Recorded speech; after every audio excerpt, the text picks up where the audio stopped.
नमस्ते, जय हिंद। ये है द आवारा मुसाफिर show clips.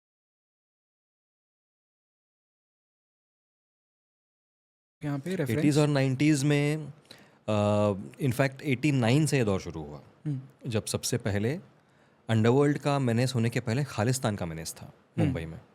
Operation blue star के बाद में काफ़ी सारे खालिस्तानी जो एक्सट्रीमिस्ट्स हैं या वो मुंबई आने लग गए। ओके, ये मुझे कभी पता नहीं था कि खालिस्तानीज़ एक्चुअली मुंबई आ रहे थे। It was among the worst times to be living in Mumbai. It okay, was an even worst time if you are a Sikh, क्योंकि जो खालिस्तानी एक्सट्रीमिस्ट यहाँ पर आकर रहने लगे, छुपने लगे, वो लोग यहाँ के सिख सिविलियन पॉपुलेशन को वो लोग टारगेट करने लग गए, हुँ, उनसे पैसे मांगने लग गए फॉर द कॉज। और ये सारा पैसा पंजाब पहुंचाया जाता था, और जो लोग नहीं देते थे उनको डराया धमकाया जाता था, फिर उनको मारा जाता था। और धीरे धीरे उनकी जो हरकतें हैं वो इतनी बढ़ गई कि वो लोग लिटरली ऑटोमेटिक वेपन्स से AK-46 से उनको गोलियां मारने लग गए। मुंबई में? मुंबई थाने नवी मुंबई में ये केस इतने बढ़ गए कि एक केस में तो एक पूरी फैमिली थी, पति पत्नी और बच्चे, उनको रास्ते पे लेटा कर उनके ऊपर से ट्रक चलाया गया था। व्हाट? ये अभी ये लेट 80s की बात कर रहा हूँ मैं, it is not the distant past. Okay, and it got to a point where the police felt कि ये अब हद से ज़्यादा हो रहा है। उसी दौरान लखमेर सिंह नाम का एक सब इंस्पेक्टर था। विखरोली में एक जंक्शन पे एक जीप रुकती है सिग्नल पे। लखमेर सिंह ट्रैफिक पुलिस में ऑन ड्यूटी है। सिग्नल छूटने के बावजूद जीप हिलती नहीं है। तो लखमेर सिंह ने एक कांस्टेबल को भेजा ये देखने के लिए क्या दिक्कत है। कांस्टेबल गया, अंदर 4 खालिस्तानी टेररिस्ट बैठे हुए थे। कांस्टेबल ने कहा कि सिंह साहब ने बुलाया है, क्यों रुके हो। उनमें से एक ने कुर्ते के ऊपर लपेटे हुए शाल को ऊपर करके अपनी AK-50 दिखाई कि उनको बोलो हम भी सिंह साहब हैं। कांस्टेबल ने देखी AK-56, वो दौड़ते हुए गया, तब तक ये गाड़ी निकल गई। कांस्टेबल ने कंट्रोल रूम फ़ोन किया, सॉरी लखमेर सिंह ने कंट्रोल रूम फ़ोन किया बैकअप बुलाने के लिए कि ऐसे ऐसी एक जीप निकली है, उसका पीछा करना है। वो जीप वापस आई, उनको शक हो गया था कि ये इन्फॉर्म कर देगा कंट्रोल रूम में। वो जीप वापस आई और दिन दहाड़े लखमेर सिंह और उन दोनों कांस्टेबल को गोलियों से उड़ा दिया गया, ओह माय गॉड! बीच चौराहे में। ये कौन-सा एरिया था? विखरौली। विक्रोली? Yeah. ओके, और there was a lot of anger in the police force after that. उस वक्त जो नॉर्थ रीजन जो कहा जाता है मुंबई का, अभी आप अगर मुंबई देखते हैं तो पुलिसिंग के लिए it is south region, north हुँ, रीजन, वेस्ट, ईस्ट। उस वक्त जो हम वेस्ट रीजन कहते हैं और नॉर्थ रीजन, वो पूरा एक ही रीजन था। तो उसके जो DIG थे, एडिशनल कमिश्नर आफ्ताब अहमद खान, उन्होंने ऐसे 5-6 केस का एक रिकॉर्ड बनाया था कि पैटर्न सिमिलर हैं, ऑटोमेटिक वेपन्स हैं, वेपन्स का कैलिबर इतना स्ट्रॉन्ग है कि वो गोलियां टिन शेड के थ्रू जा रही हैं, हुँ, मतलब ये सच में they are very lethal weapons. तो उस सब का एक ब्यौरा लेकर के ही put it in front of the current commissioner mister Ramamurthy, और उन्होंने एक स्पेशल स्क्वाड सैंक्शन किया। उसके अंदर बहुत सारे young officers from all over the region चुने गए, जिनका ट्रैक रिकॉर्ड अच्छा था, जो लोग हिम्मत से काम लेने वाले थे। एक तो था जो काफ़ी नया सब इंस्पेक्टर था, and AA Khan went to control a right in Jogeshwari with this man, और उसका वहाँ पर काम देख के उसने कहा कि कल से मेरे ऑफिस आना, तुम मेरे स्क्वाड में आओगे। तो इस तरह से सबकी हिम्मत, सबके काम को देख देख के उनको चुना गया। इस स्क्वाड को कहा गया सबसे पहला ATS, okay, anti terrorism squad, जिनका सिंगल पॉइंट मिशन था खालिस्तानी मेनेस को ख़त्म करना। हुँ, दिसंबर 89 में लखमेर सिंह का कत्ल हुआ था, और in the first half of 1990 इन लोगों ने कई सारे सस्पेक्ट्स को इंटरोगेट करके, इंफॉर्मेशन निकाल के, लिंक से लिंक जोड़ के, they tracked Lakhmer Singh killers all the way to Gujarat. Bharuch में जा कर के वहाँ पे उस बिल्डिंग को घेर लिया, लोकल पुलिस, कमांडोज, कोऑर्डिनेशन सब करके एक पूरा दिन बीत गया उसमें, but at the end of it वो लोग मारे गए, जो कातिल थे वो मारे गए। That was among the first encounters as such. हुँ, उसके पहले भी इनकाउंटर्स हुए थे, मतलब see the police has a power to shoot someone और यूज़ द सर्विस वेपन अगर उनको अपनी ज़िंदगी पे एक खतरा महसूस होता है। तो कन्फ्रंटेशंस हुए थे, पर ये एक बहुत बड़ा ये था, मतलब ये ATS के लोग तो गुजरात में इतने फेमस हो गए थे उसके बाद में कि मुंबई के ओके, कमांडो है करके। उनको होटलों में खाना फ्री मिलता था, नाई उनकी दाढ़ी बनाने के पैसे नहीं लेता था। हुँ, और फिर वो वापस आए, एंड फिर मुंबई में और बहुत सारे लोगों को मारा। एक बहुत ही कमिटेड टेररिस्ट था जिसको IB के इनपुट्स पे अरेस्ट किया था, और वो इतना ज़्यादा रेडिकलाइज था कि इंट्रोगेशन में उससे कुछ बोलवाया नहीं, इसलिए उसने लॉकअप में बैठकर अपनी ज़बान काट ली थी दांतों से। अच्छा, it was that bad, okay. Right. A Khan की बेटी अलीशा खान को किडनैप करने के अटेम्प्ट्स हो चुके हैं जब वो बच्ची थी। हाँ, सो वो फॉर वहाँ से दोज जो नहीं जानते, A Khan, people outside of Mumbai और महाराष्ट्र, ए कौन खान कौन थे? A Khan was an IPS officer, he या was serving IPS officer with the Mumbai police, who pioneered the ATS। बाद में ATS का एक नया रूप था। He was also the one जिन्होंने लोखंड वाला शूट आउट हेड किया था। एग्जैक्टली। सो खालिस्तान का मैंने कम होते होते अंडरवर्ल्ड बढ़ने लग गया था। तो उसी स्क्वाड को कहा गया कि अब तुम यहाँ पर ध्यान दो। ओके। तो फिर दाऊद इब्राहिम कास्कर की गैंग, छोटा राजन उसके साथ में उस वक्त जुड़ा हुआ था। उनके अलग अलग शूटर्स जैसे कि माया डोलस हो, उनके पीछे ये लोग लग गए। बहुत सारे स्मगलिंग ऑपरेशंस पे इन्होंने रोक लगा दी। बहुत सारे ड्रेडेड जो शूटर्स थे उनको अरेस्ट किया। उनमें से एक माया डोलस था ओके। जिसका लोखंडाला में एनकाउंटर हुआ। और ATS के मेंबर तो ये भी कहते हैं कि माया डोलस नाम के लिए he was like more of a aura, but the actual killer was Dilip बुआ। ओके। दिलीप कोहक उसका नाम था, दिलीप बुआ कहते थे।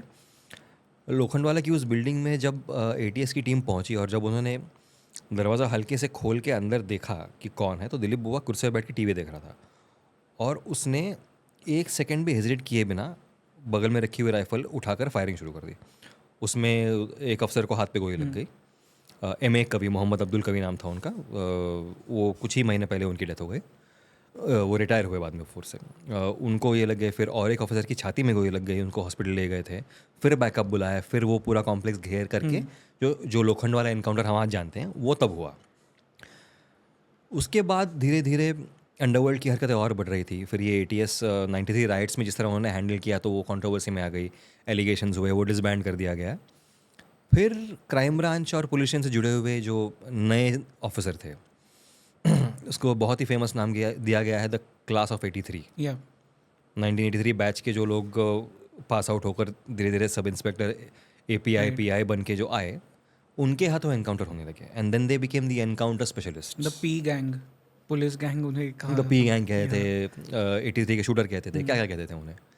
सो उनमें से काफ़ी लोग बाद में कंट्रोवर्सी में फंस गए, क्योंकि एट वन पॉइंट स्पेशली अगर आप गुलशन कुमार का मर्डर वगैरह देखते हैं तो वो दिन दहाड़े इतना ब्लेटेंट था कि पुलिस को लगा कि इससे ज़्यादा बर्दाश्त नहीं कर सकते, तो they had to answer that violence with violence.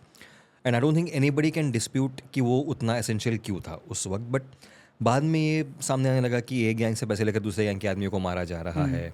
2-4 लोग थे जो मारे गए थे गैंगस्टर बताकर, जो निर्दोष बाद में पाए गए। उसकी वजह से इस पूरी एनकाउंटर कल्चर पे एक धब्बा लग गया। फिर धीरे धीरे वो एनकाउंटर्स भी कम हो गए और बंद हो गए। एनकाउंटर स्पेशलिस्ट काफ़ी सारे या तो अरेस्ट हो गए या डिसमिस कर दिए गए या उन्हें खुद छोड़ दिया, कोई करप्शन चार्जेस में फंस गया था, because they became so big that they were a system into themselves. वो तो काफ़ी it's a well documented history. But then जो ये ट्रेडिशनल अंडरवर्ल्ड था मुंबई का, after all the big names, मतलब दाऊद इब्राहिम हो गया, छोटा राजन हो गया, उसके पहले जो पठान गैंग थी वो तो दाऊद इब्राहिम ने खुद नहीं ख़त्म कर दी थी almost, and Varadarajan Mudaliar was almost over. Right.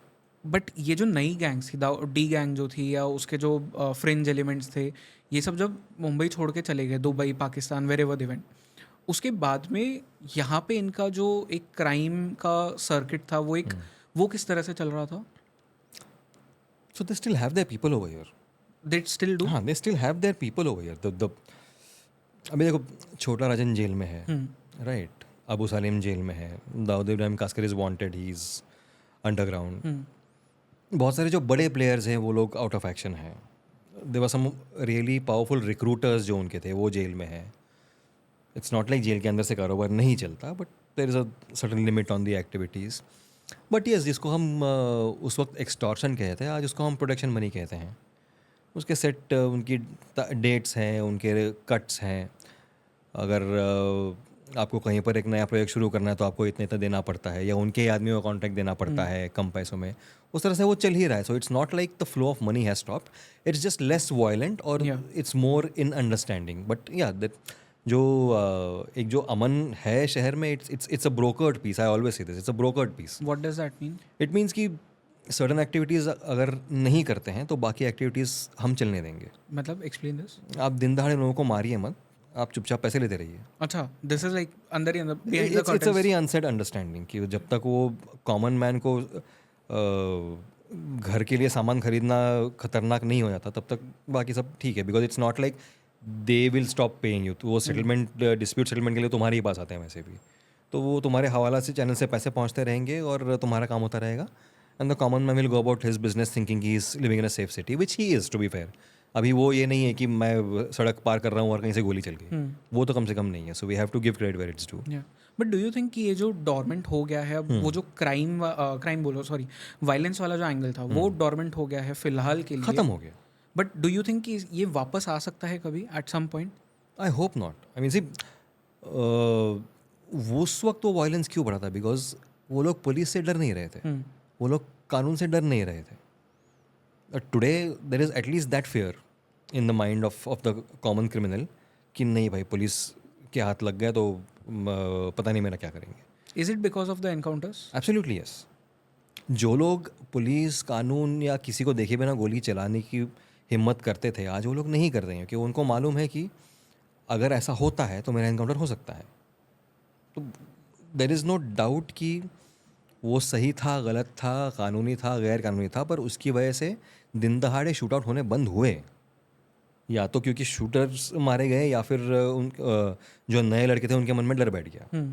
But you have to realise कि जब उनका वायलेंस बंद हो गया तो आपके एनकाउंटर्स भी बंद होने चाहिए। Then you can't use it like a free card कि पब्लिक का गुस्सा बढ़ गया, एनकाउंटर कर दो। राइट।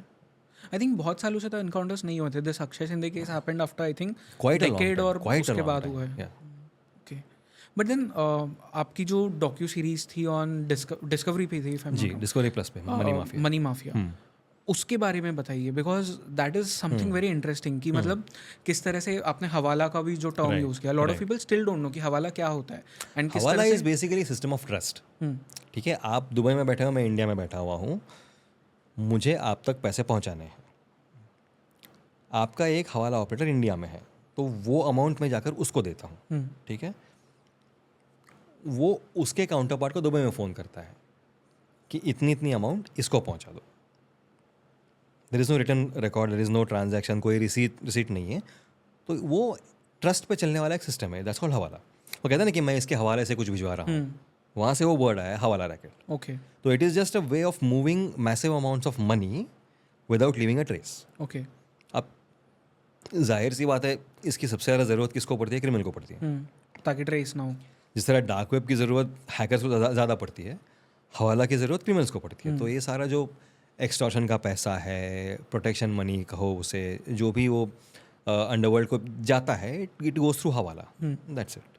ओके, बट और कौन से रूट्स होते हैं? मतलब जैसे एक मैंने अंगाड़िया के बारे में भी सुना था, which was mostly about diamonds या गोल्ड्स को लेके ट्रेन्स वगैरह के थ्रू वो स्मगलिंग होती थी, वो भी एक्सप्लेन कर सकते हो आप? अंगड़िया इज़ अ कुरियर सिस्टम। अंगड़िया का मतलब क्या है? अपने अंग पे, अपने तन पे पैसे लेकर उसको कुरियर करने वाला, ले जाने आने वाला। वो बंदा आपके ट्रेन में बैठा होगा, उसकी जेब में 50 लाख रुपए होंगे इन 2000 रुपी नोट्स, और या उसकी बैग में होंगे 5 लाख रुपए, वो ले जा रहा होगा, आपको मालूम भी नहीं पड़ेगा। दे स्पेशलाइज इन ड्रेसिंग अप वेरी प्लेनली, कि अगर कोई जेब की तरह भी देखे तो समझे कि इसके पास कोई पैसा नहीं है, और वो लोग अपने पाउच में या अपने बैग में पैसे लेकर जाते हैं। डायमंड एंड गोल्ड की ट्रेडिंग में बहुत सारा कैश हर रोज़ लगता है, उतना कैश कोई अपने पास रखता नहीं है, तो अंगड़िया कुरियर्स का उसके लिए यूज़ होता है। सो इट इज़ जस्ट मतलब वो इनकम टैक्स की नज़र में ना आए या किसी की नज़र में ना आए, इंक्लूडिंग द नेफेरियस एलिमेंट्स, उसके लिए एक सिस्टम बनाया गया है कि वो हर रोज़ इतना कैश लगता है, लेन देन होती है, फिर रात में वही कैश लेके तुम जाओ, वहाँ पहुँचा दो। That is the angadia system. Okay, and ये सबको मतलब क्राइम सिंडिकेट्स बहुत ईजिली यूज़ करते रहते हैं, अब भी करते हैं? क्राइम सिंडिकेट से क्यों, ऐसे भी केस हो चुके हैं जहाँ पर वो अंगड़िया को दूर से स्पॉट करके, फॉलो करके, पकड़ के उनसे आधा पैसा पुलिस वाले एक्सटॉर्ट कर रहे थे। हाई रैंकिंग पुलिस वाले उसके अंदर एक्यूज बन चुके हैं। ओके, अभी कुछ साल पहले की बात कर रहा हूँ, ज़्यादा नहीं, 2021 या 22 की बात है। अच्छा, मतलब अब तक सिस्टम तो वो चल रहा है? सिस्टम पूरा वही चल रहा है, बस जो अपनी हद से उठता है उसको हम क्रिमिनल कहते हैं, और कुछ नहीं।